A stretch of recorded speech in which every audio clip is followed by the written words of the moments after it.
Bonjour, je vais faire la lecture du passage. Aujourd'hui, on est dans Jean 1, 1 à 18. Au commencement était la parole, et la parole était avec Dieu, et la parole était Dieu. Elle était au commencement avec Dieu. Tout a été fait par elle, et rien de ce qui n'a été fait sans elle. En elle était la vie, et la vie était la lumière des hommes. La lumière brille dans les ténèbres, et les ténèbres ne l'ont point accueillie. Il y eut un homme envoyé par Dieu, du nom de Jean. Il vint comme témoin pour rendre témoignage à la lumière, afin que tous croient par lui. Il n'était pas la lumière, mais il vint pour rendre témoignage à la lumière. C'était la véritable lumière qui, en venant dans le monde, éclaire tout homme. Elle était dans le monde et le monde a été fait par elle et le monde ne l'a pas connue. Elle est venue chez les siens et les siens ne l'ont point reçue. Mais à tous ceux qui l'ont reçue, elle a donné le pouvoir de devenir enfants de Dieu, à ceux qui croient en son nom et qui sont nés non du sang, ni de la volonté de la chair, ni de la volonté de l'homme, mais de Dieu.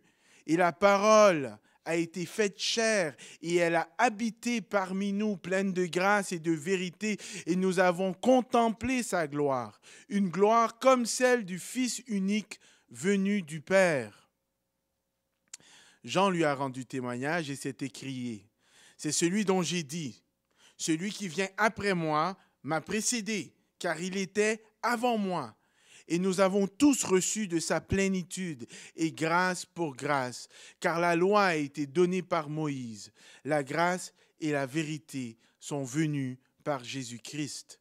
Personne n'a jamais vu Dieu. Dieu, le Fils unique, qui est dans le sein du Père, lui, l'a fait connaître. Amen.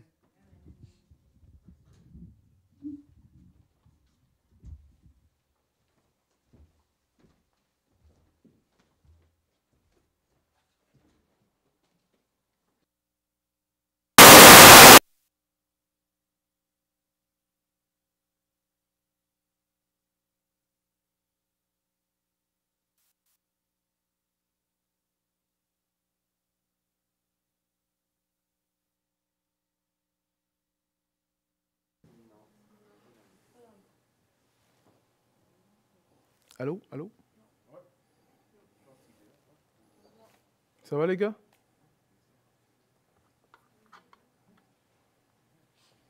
Laissez les piles? Oui, les pilules sont mortes.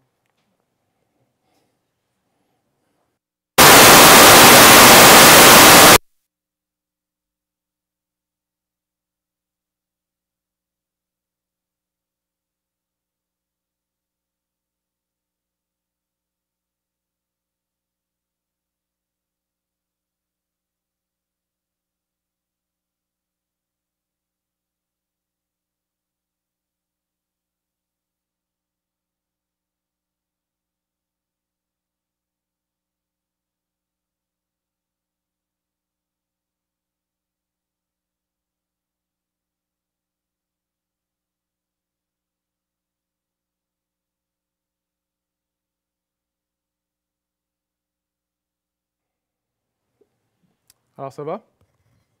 Excellent? OK, excellent. Alors, prions ensemble. Allons devant le Seigneur en ce moment. Ah, Père éternel, on vient devant toi, Seigneur, et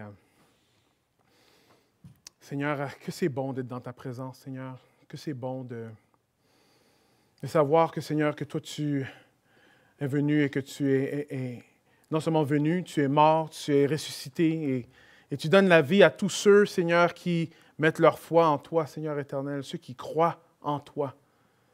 Ah, Seigneur, c'est tellement une bonne chose. Seigneur, je te prie que nos cœurs ce matin, Seigneur, peuvent être des cœurs qui t'adorent, des cœurs, Seigneur, qui arrêtent tout ce qui peut se passer dans la semaine et qui prennent le temps de se tourner vers toi pour t'adorer, Seigneur éternel. Que tu es digne de nos louanges, Seigneur. Que tu es digne de notre adoration, de notre amour, Seigneur éternel. Alors, Seigneur, je te prie pour tout le monde ici et tout le monde qui sont en ligne et tous ceux qui vont entendre ce vidéo aussi, Seigneur, que que tu puisses préparer leur cœur, Seigneur, afin qu'ils puissent entendre ta parole, qu'ils puissent entendre ce que toi tu as à leur dire, Seigneur. Seigneur, merci que tu sauves aujourd'hui et que ta parole transforme. Je prie ça en ton nom, Jésus. Amen. Alors, il y a un pasteur américain qui parle à sa congrégation et il pose cette question. Il dit, est-ce que c'est possible de raconter l'histoire de Noël sans utiliser des symboles comme le sapin, des lutins et le Père Noël? Est-ce que c'est possible? Il y en a qui ne sont pas sûrs. Tout le monde devrait répondre en unisson, là, genre. Oui, c'est possible. OK, c'est bien. Alors, il continue à dire, mais est-ce que c'est possible de raconter l'histoire de Noël sans parler de la crèche, sans parler de Marie, sans parler de Joseph, sans parler des anges, sans parler des mages et sans parler de Jésus-Christ en tant que bébé? Est-ce que c'est possible de parler, de dire l'histoire de Noël? Non? La réponse est oui. Et c'est ça qu'on va voir aujourd'hui dans Jean 1, 1 à 18. C'est vrai, c'est un petit piège, guys, mais c'est pas, j'essaie pas d'être méchant. On va voir que Jean, lui, il part de la naissance de Jésus. Il va utiliser ce terme-là. Il va dire, la parole a été faite chair. Vous savez, ça, c'est l'histoire de Noël. Que la parole a été faite chair. Que Dieu, lui, il est descendu et après, il a pris l'état d'un homme. Il est venu vers nous. Et c'est ça l'histoire de Noël. Par contre, la façon que Jean, lui, va le décrire, c'est que lui, il va commencer, pas au début où est-ce qu'on voit que Jésus est né, ou quand il commence son ministère. Jean va reculer jusqu'en arrière et il va commencer dès le début. Dès le début. Encore une fois, j'aimerais vraiment prendre le temps, parce que mon désir aujourd'hui, c'est qu'on puisse apprendre plus à propos de Dieu, qu'on puisse le voir plus comme il est. Vous savez, au fur et à mesure qu'on entend les histoires de Noël, Noël, après on voit bébé Jésus dans une crèche avec Marie, les anges. Des fois, ce que je réalise, parce que souvent c'est comme en bande dessinée et tout, des fois, ça enlève la gloire de ce qui se passe quand Jésus-Christ, lui, il descend et il se met en homme pour chacun d'entre nous. Alors, j'aimerais que Dieu nous fasse grâce ce matin et qu'on puisse voir la grandeur, la gloire de Dieu. J'aimerais que Dieu ouvre les yeux de nos cœurs. Vous savez, il y en a qui avaient compris ça. Il y en a qui avaient compris à quel point que Jésus-Christ était important. Les mages sont venus de loin pour s'agenouiller, se prosterner et adorer Jésus-Christ. Eux, ils ont adoré Jésus-Christ et eux, ils avaient juste une petite connaissance de qui Jésus-Christ est. En ce moment, on a une révélation complète de qui Christ est. Il n'y a aucune raison pourquoi aucun d'entre nous, à chaque fois qu'on parle de Noël, nos cœurs s'inclinent et on adore Jésus. Amen. Alors, je prie que Dieu puisse nous aider à croire ce matin et par conséquence, l'adorer. En croyant, nous allons l'adorer. Jean le dit comme ceci quand il écrit son livre. Il explique pourquoi il a écrit son livre. Il dit, mais ceux-ci ont été décrits afin que vous croyiez que Jésus-Christ est le Messie, le Fils de Dieu, et qu'en croyant, vous ayez la vie en son nom. Avant même qu'on commence, prenez 15 secondes. Tournez vos cœurs vers Dieu et demandez-lui d'ouvrir vos yeux, ouvrir les yeux de votre cœur afin que vous puissiez apprendre quelque chose de nouveau à propos de Dieu et l'adorer encore. On prend juste un petit 15 secondes en ce moment pour le faire.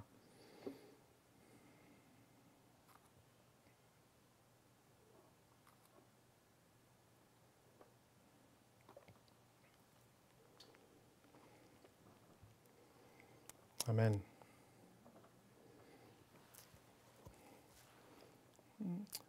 Alors Jean ici, il commence dès le commencement. Il commence en disant « au commencement ». Qui sait, dans le reste de la Bible, où est-ce qu'il y a quelque chose qui dit « au commencement » aussi? Un livre qui commence de cette façon-là. Genèse. Alors, quand Jean est en train d'écrire, il fait référence directement à la création. Au commencement, Dieu créa le ciel et la terre.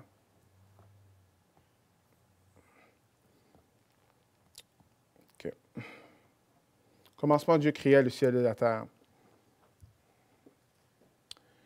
C'est important de comprendre ça parce que si tu étais juif dans ce temps-là et que tu lis ce que Jean est en train d'écrire, ça te dit, OK, attends une minute. Comme lui, il est en train de retourner à ce que Dieu a fait, parce que Dieu a tout créé. Et il dit, au commencement était la parole, et la parole était avec Dieu, et la parole était Dieu. La parole était avec Dieu, et la parole était Dieu. Mais c'est quoi la parole? Mais on voit que dans Genèse, que quand Dieu crée, il parle. Ça dit, et Dieu dit, après là, ça a créé. Si vous n'avez rien dans votre main, là, okay, qu'est-ce que vous pouvez produire avec rien? Rien. Dieu, quand lui, il n'a rien, qu'est-ce qu'il peut produire? Tout. C'est ça le terme ex nihilo. De rien, Dieu, il a créé tout. Mais c'est plus loin. Dans le texte, ici, ce que ça nous explique, c'est que la parole de Dieu était avec Dieu et était Dieu. Elle était au commencement avec Dieu et tout a été créé par elle et rien n'a été fait, n'a été fait sans elle. C'est quand même assez puissant ici. Ici, ce qu'on explique, on voit que la parole était là et elle a créé tout. Et rien n'a été créé, rien qui n'a été créé sans elle. Qu'est-ce que ça veut dire, ça?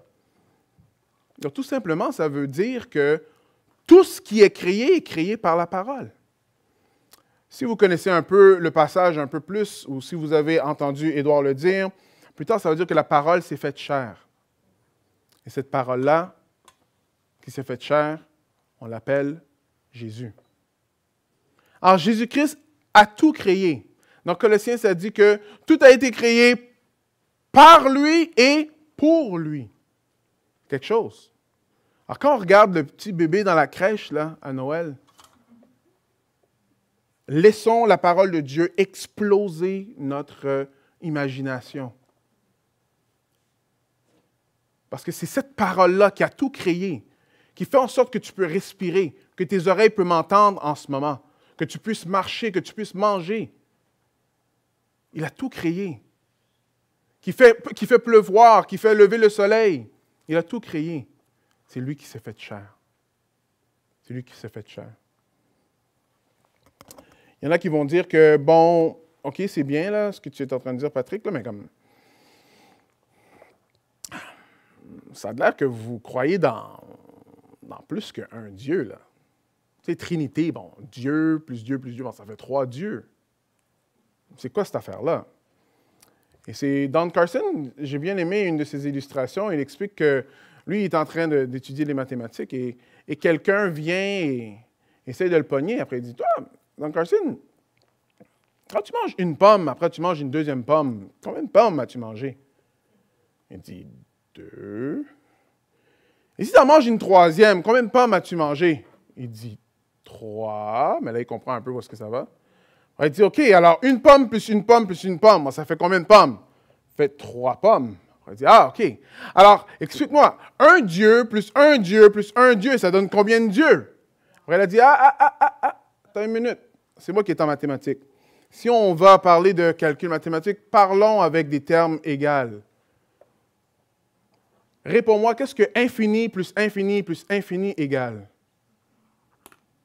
Infini. C'est une petite blague pour voir qu'il y a plein de personnes qui vont essayer de faire voir que ce qui est en train d'être présenté ici dans la parole de Dieu, c'est quelque chose qui n'est pas vrai ou qui est impossible. Mais l'idée que Jean est en train de nous montrer, c'est une idée divine, que Dieu est en 3 personnes. moi, je suis un être humain, n'est-ce pas? Mais je suis une personne. Dieu, lui, est un être divin, et en Dieu, il y a 3 personnes. Il y a 3 personnes. Ce que ça nous fait voir, c'est que Dieu est complexe. Il n'est pas simple. Il y en a qui vont dire, non, ça doit être simple. Et si ça c'est vrai, alors Dieu, ça veut dire que lui, il a créé Jésus et il a créé d'autres choses. Par contre, si on regarde très clairement dans la phrase qui suit, alors 1 Jean 1, verset 3, qu'est-ce que ça dit? Le verset 3 dit, tout a été fait par elle. OK, si on arrête là, alors peut-être Dieu a créé Jésus et après, eux, ils ont créé les choses ensemble. Mais non, non, non, non. Regardez ce qui est écrit après. Et rien de ce qui a été fait n'a été fait sans elle. Rien qui n'a été créé sans elle. Tout ce qui est créé par Jésus. Tout. Alors lui, il n'est pas créé. C'est lui qui crée. La parole était avec Dieu et la parole était, répétez, était Dieu. Alors Dieu, oui, c'est un Dieu qui parle. Il s'exprime, c'est une autre façon de le dire. Si on continue, on va voir que Dieu aussi est lumière. Alors du verset 4 au verset 10, on va dire, alors la parole était la vie, et la vie était la lumière des hommes, et la lumière brille dans les ténèbres, et les ténèbres ne l'ont pas accueillie, ou ne l'ont pas comprise, ou ne l'ont pas dominée. Ils ne l'ont pas dominée. Alors ici, c'est intéressant parce que Dieu, lui, il se présente comme la lumière. Comme la lumière. Si vous vous rappelez du récit de la création, si vous avez prêté attention, quand est-ce que la lumière apparaît? Est-ce que c'est quand Dieu crée le soleil? La lumière apparaît avant que Dieu crée les astres dans les cieux. Dieu lui-même est lumière. Alors, c'est pour ça que quand j'ai parlé du verset 4 avec le dernier mot, des fois, en grec, c'est un peu ambigu. Alors, il y a différentes traductions, mais qui veut dire un peu la même chose. Que dans le fond, les ténèbres ne l'ont pas submergé. Mais ça, c'est juste à propos de la création. Sauf que Jean, ici, ne parle pas seulement de la création, il parle aussi d'un autre genre de lumière. On peut voir à travers le livre de Jean que Jean, lui, quand il parle de lumière d'une façon morale. Allons voir. Alors, moi, je vais juste commencer par Jean 12, 35, qui dit ceci. Jésus leur dit, « La lumière est encore pour un peu de temps parmi vous. Marchez pendant que vous avez la lumière, afin que les ténèbres ne vous surprennent pas. Celui qui marche dans les ténèbres ne sait pas où il va. »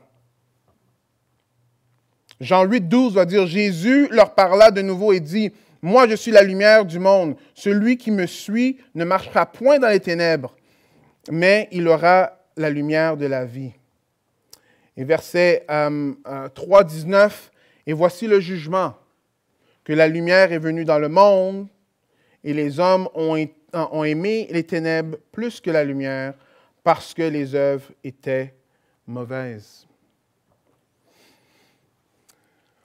Est-ce que vous voyez ce qui se passe? La lumière est venue dans le monde, mais les hommes ne l'ont pas accueillie. Ils n'ont pas voulu de la lumière. Moi, je vous pose une question. Qu'est-ce que vous faites, vous, quand quelqu'un vous rejette? Alors, vous êtes au travail, il y a quelques personnes qui sont là autour de la table. Ça, c'était avant COVID, mais en tout cas, on va dire quand même. Après, vous venez voir les personnes, après là, comme ils ricanent ou ils disent des affaires qui ne sont pas vraiment bien de vous. Qu'est-ce que nous, on fait naturellement dans nos cœurs quand ça a à faire avec ça? On les rejette aussi, n'est-ce pas? On les rejette ou on s'appuie-toi sur notre sort ou on les évite. Pourquoi? Parce qu'ils nous ont fait du mal, n'est-ce pas? Mais dans la réunion de groupe Vie cette semaine, mon fils a dit quelque chose parce qu'on passait à travers ce passage. Il a dit quelque chose et j'ai dit, OK, il faut que j'en parle dans la prédication dimanche. Et il dit, ce qu'on apprend à propos de Dieu ici dans ce passage, c'est que Dieu, lui, il reste. Celui qui nous a créés, attendez une minute, frères et sœurs, pensez-y là. Celui qui nous a créés vient vers nous, on le rejette, et lui, il a toutes les raisons pour nous rejeter, mais lui, il reste. Ah, lui, il reste. Quand on voit bébé Jésus, ou quand on pense à Noël, pensez au Dieu qui est venu et qui est resté. C'est vrai qu'il est remonté au ciel après qu'il a été crucifié, mais après, il a laissé son esprit. C'est un Dieu qui nous aime comme ça. Il y a une famille où est-ce que c'est une famille qui est vraiment basée beaucoup sur l'honneur.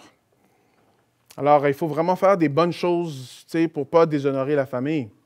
Et un des fils, lui, il est allé faire certains crimes, qui a fait en sorte qu'il s'est fait arrêter et qu'il a passé quelques nuits en prison. Quand son père a entendu ça, ça a brisé son cœur. Ça a brisé son cœur. Pour des bonnes raisons, parce que, son fils est dans le trouble. Ou c'est peut-être pour des mauvaises raisons, genre, mais maintenant mon honneur, qu'est-ce qu'ils vont penser de moi? Qu'est-ce qu'ils vont penser de la famille? Mais son cœur était brisé. Son cœur était brisé. Le fils, lui, sachant qu'il avait vraiment profondément fait mal à son père, il dit, bon, OK, moi, je vais juste faire ma vie, là, et je vais juste vous éviter. Mais le père a fait quelque chose qui l'a surpris. Qu'est-ce qu'il a fait? Il est venu vers lui et il est resté. Il est resté. Frères et sœurs, quand ça fait avec notre péché, on fait exactement ce qui est écrit. La lumière vient vers nous, mais on tasse la lumière et on veut rester dans nos œuvres qui sont mauvaises. Frères et sœurs, c'est important qu'on se rappelle que Christ, lui, la lumière, il est resté. Il est resté. Mais c'est quoi rejeter la lumière? C'est quoi concrètement rejeter la lumière? Le texte nous le montre ici. Rejeter la lumière. La lumière est venue dans le monde et les hommes ont aimé les ténèbres plus que la lumière parce que leurs œuvres étaient mauvaises. Vous voyez, quand on marche dans les ténèbres, ça veut dire qu'on ignore la lumière, on veut pas de la lumière. Qu'est-ce qui se passe? C'est qu'on marche... Mais OK, est-ce que vous avez déjà fait l'expérience que quand les choses deviennent... On va dire qu'on ferme toutes les lumières en ce moment, il n'y a pas de fenêtre et tout, après il fait noir. Au début, est-ce qu'on pourra voir quelque chose?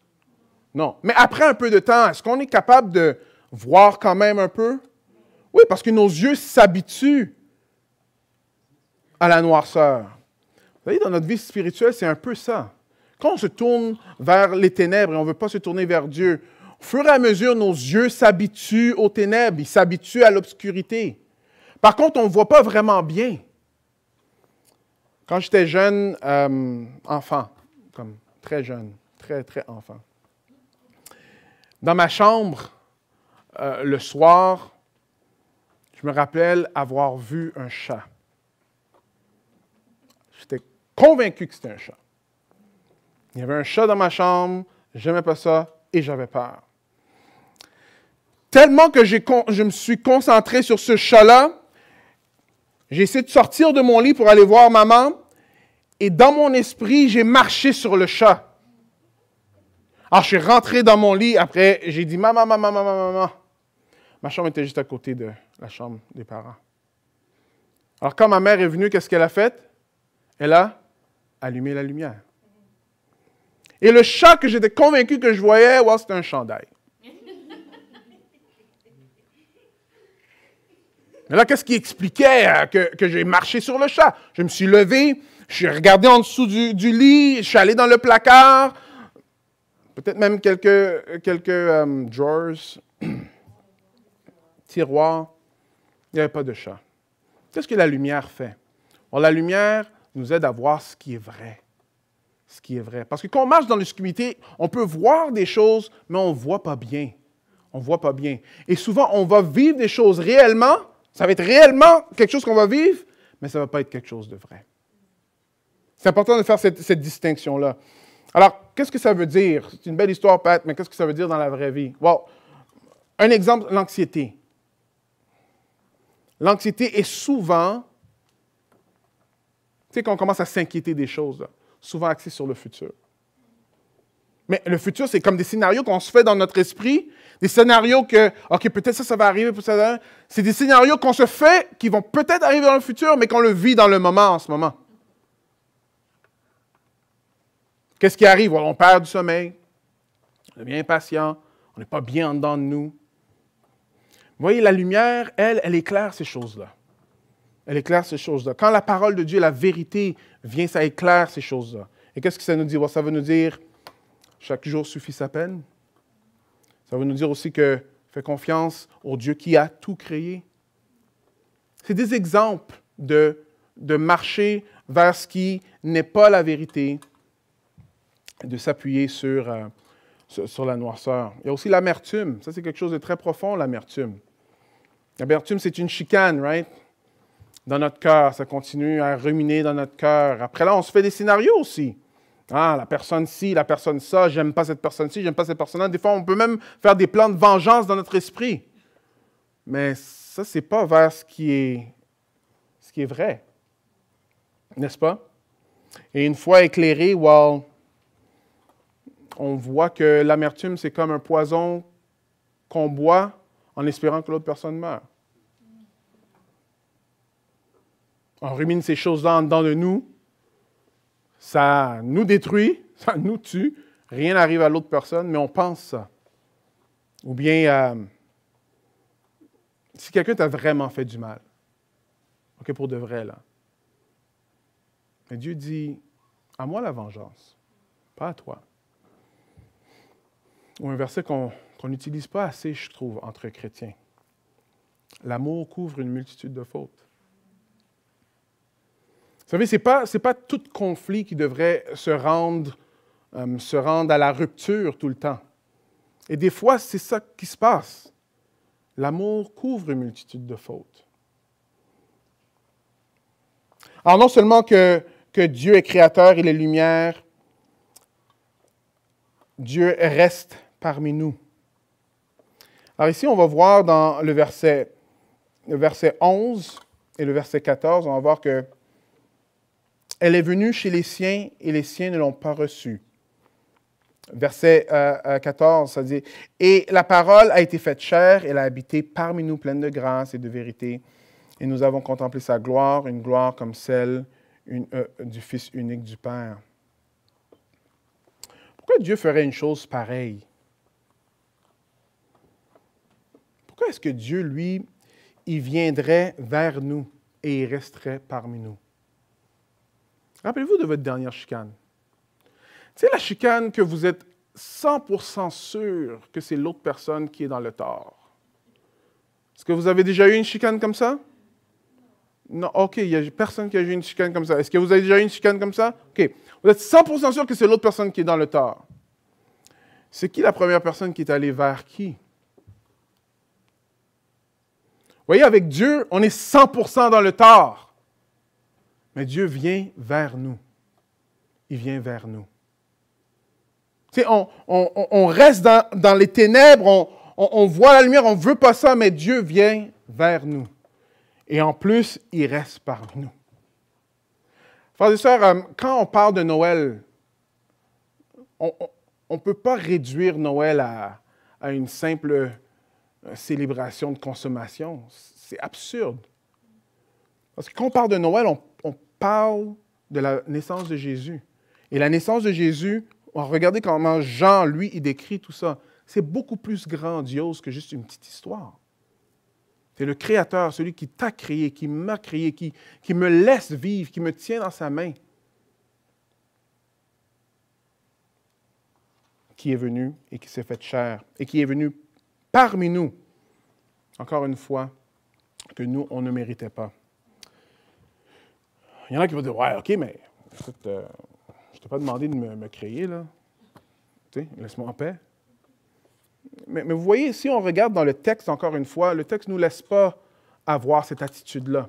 Pourquoi? Parce que ça parle du Créateur de l'univers, celui qui fait en sorte même qu'on peut même avoir ces pensées qui sont absurdes là. Celui que demain, si Dieu décide, c'est fini pour toute la planète.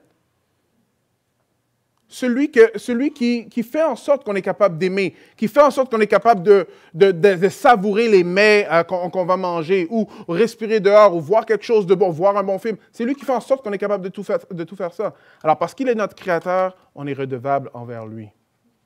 On lui doit absolument tout. Alors non, ça ne va pas faire genre, simplement, OK, tu m'as créé, alors je ne t'ai pas demandé de me créer. C'est pas comme ça que ça fonctionne. Ça sonne un peu comme des arguments que des fois des ados peuvent avoir avec leurs parents quand ils ne sont pas d'accord avec certains règlements. « Ah, pourquoi tu m'as créé? »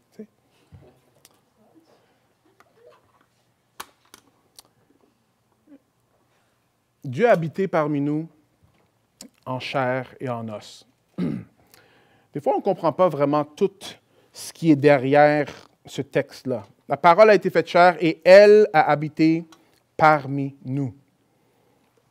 Elle a habité parmi nous. Il faut comprendre que Dieu, lui, dans l'Ancien Testament, lui, il s'est présenté comme le Dieu qui a sorti Israël d'Égypte, qui a séparé la mer. Il s'est présenté sur le mont Sinaï comme le Dieu, comme redoutable, n'importe qui touche la montagne meurt. Que quand lui, il a parlé, tout le monde avait peur. Je suis en train de résumer. Ils étaient terrifiés. Right?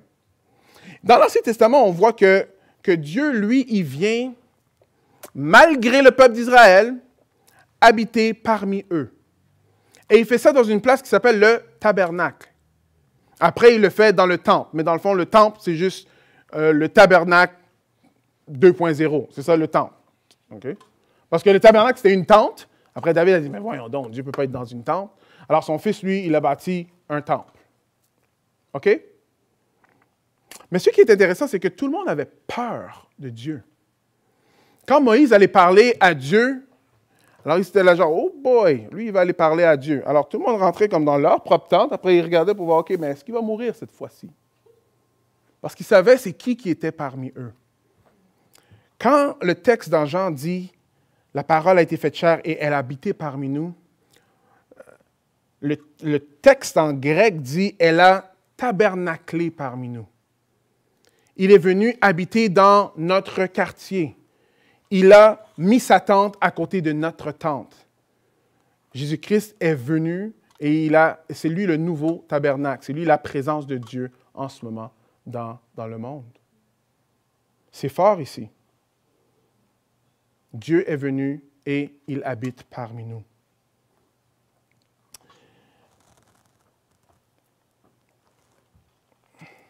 Jean 12, 13 va parler de quelque chose qui se passe quand on met notre confiance en Jésus-Christ.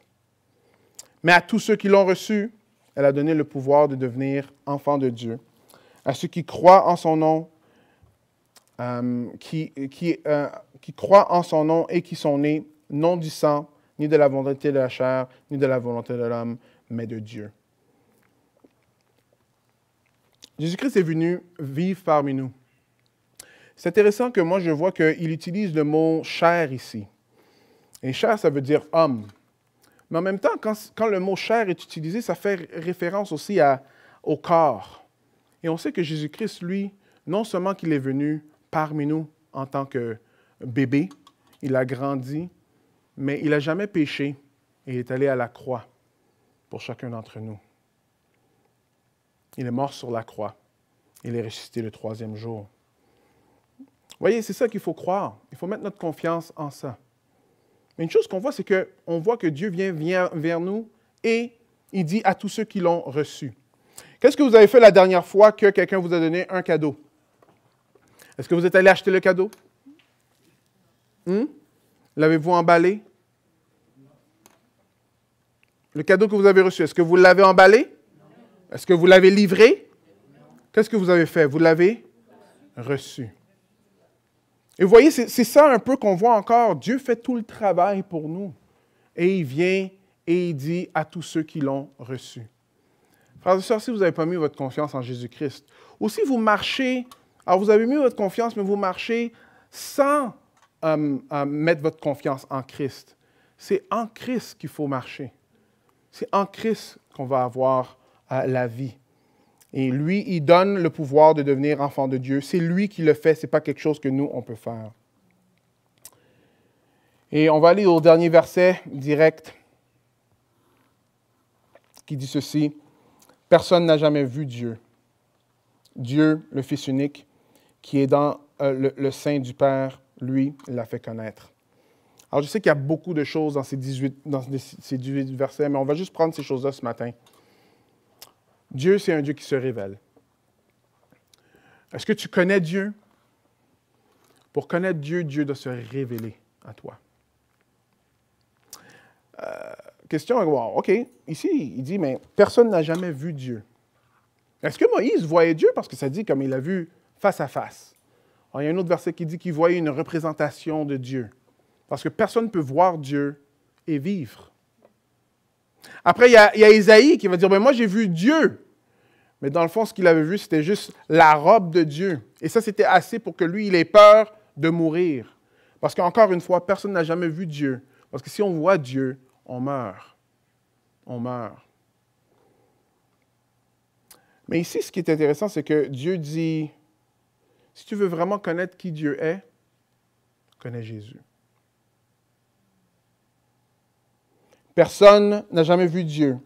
Dieu, le Fils unique, qui est dans le sein du Père, lui, il l'a fait connaître.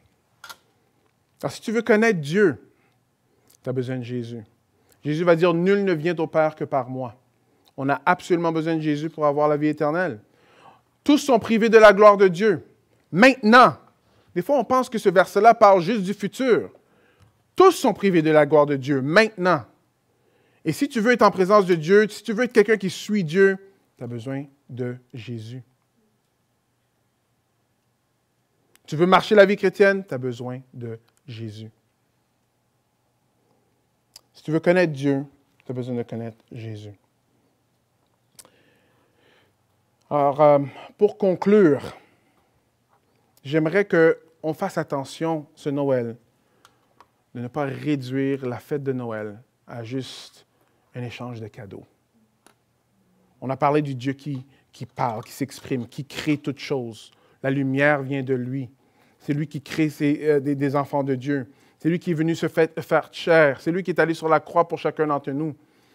Quand on célèbre Noël, on devrait être émerveillé, ébloui, en adoration du Fils de Dieu. Même ébahi du fait qu'il nous aurait choisis. Il serait venu pour nous. Si tu entends la voix de Dieu te parler ce matin, n'attends pas. Humilie-toi et tourne-toi vers lui. Tourne-toi vers lui. La bonne nouvelle, c'est que Dieu ne refuse personne qui se tourne vers lui. Dieu, il accepte tout le monde. Rappelez-vous, même quand le monde l'a rejeté, la lumière est restée. Prions ensemble.